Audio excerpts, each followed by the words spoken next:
Hello and welcome to some more Star Citizen. Today we're going to explain procedural generation, how it works and what it means for Star Citizen, as well as why it's another reason to be excited about this massively multiplayer space sim. So what is procedural generation? In computing, procedural generation is a method of creating data algorithmically, as opposed to manually. In computer graphics, it's commonly used to create textures. In video games, it's used for creating items, quests, and level geometry. Star Citizen is in the process of developing its procedural generation for its planets, planetoids, and other large masses. It's a code and rule set that means that these large areas won't have to be made manually, but in this case will still have a staggering level of detail and will be less resource intensive on computers.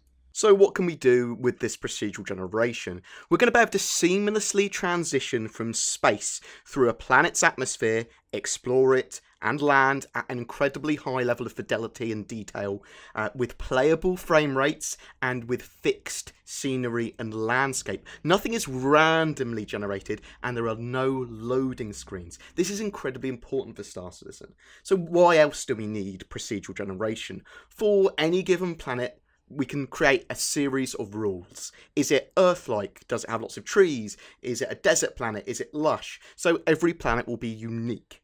Procedural generation does, however, require a lot of development to get working, but it does allow for some incredibly important features of Star Citizen to come into play. So first off is, I suppose, is time. Someone handcrafting a load of planets would be incredibly time consuming, and the additional planets that they might want to add in the future would require a load of work as well. With this procedural generation tech, once it's fully developed, a planet and other large masses can be made extremely quickly just by putting a set of rules in of exactly what it needs to have on that planet. So levels of detail and rendering.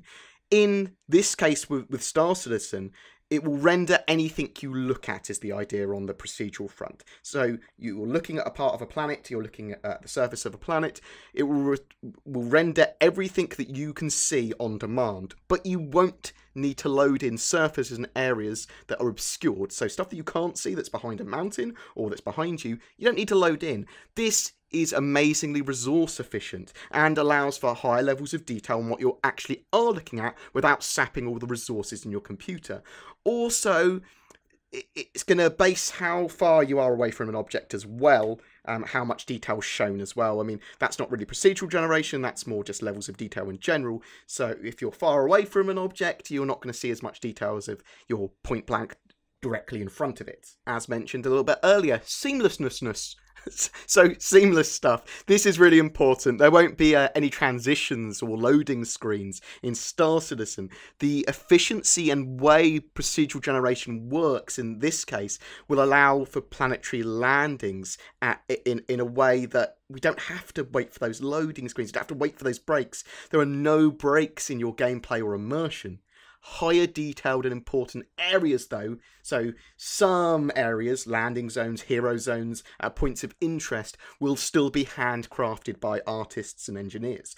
The procedural generation is more for large areas, so even so, with procedural generation, there will still be tweaking done to them. They might change flora and fauna in an area, they might add secrets, explorables, caves, they might have a little bit of handcrafting mixed in with that procedural generation. Common misconception of procedural generation, I suppose, when people are looking at games like Diablo, is that they think it's random. Procedural generation is not random. It's not different every time you visit. Areas will be the same for everyone. The set of rules for procedural generation set in place is the same. So everyone will see the exact same terrain, the exact same planet. It's not randomly generated. It's generated based on a set of rules which will be identical for everyone. So in some of the examples that are being shown on the screen, all rendered in engine, this is all previous tests of the procedural planet tech. For example, in Around the Verse Fast Forward, relatively recently, we can see large areas being rendered by the procedural planet tech. They aren't textured, really, anyway, but it's just to show the geometry of it all working.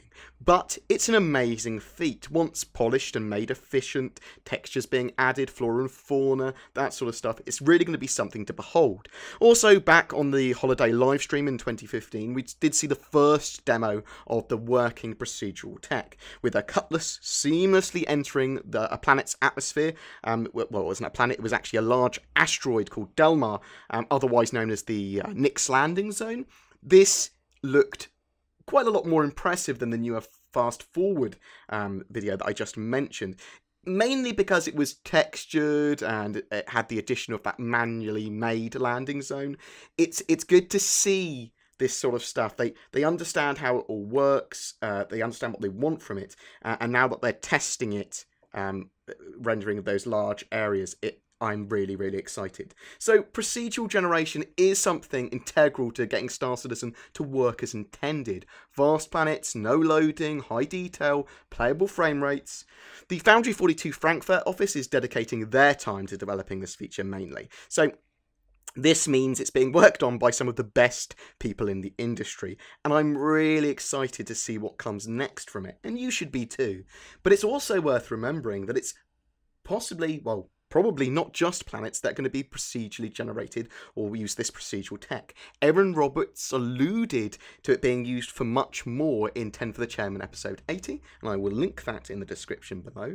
Anyway, guys, we shouldn't have to wait too long for the first iteration of this to be in our hands. Anyway, thank you so much for watching. Please don't forget to like and subscribe, and I will see you in the verse.